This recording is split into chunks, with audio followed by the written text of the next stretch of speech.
Hi guys, જય શ્રી કૃષ્ણ. જેવું તમે બધા જાણો છો, જો માલધારીઓ આવ્યા વર્ષોથી નેસડાવાળા ગીરમાં રહે છે. વર્ષોથી આ માલધારીઓ આવે છે જો મારી પાછળ. પણ ક્યારે એવું નથી બન્યું કે આમાં ગૌચરમાં એ લોકોએ કચરો કર્યો. અમે જ્યારે ખાંભા સાઈડ જમીન જોવા કે ખાંભા સાઈડ અમે ગમે તે ગીરના કોઈ પણ એરિયામાં જઈએ છીએ તો ગાડીમાં હું કેટલો કચરો ભેગો કરું છું ને હું બતાવું તમને. જો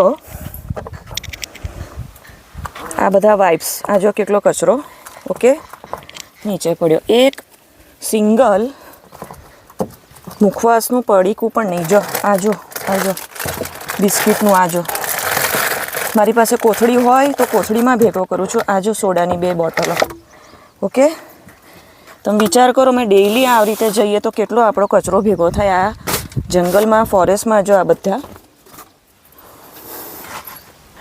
તો કહેવાનો મતલબ એ છે કે આપણે ગાડીવાળા ભણેલા સિટીના 2 દિવસ પણ કશે પણ જઈએ ને તો એટલો કચરો પર્યાવરણમાં જંગલમાં કરીને આવીએ છીએ. અને આ જે બધા બિચારા સાધારણ માણસો, ગઢવીઓ, માલધારીઓ, એ લોકોએ ક્યારે ગીરમાં કચરો નથી કર્યો.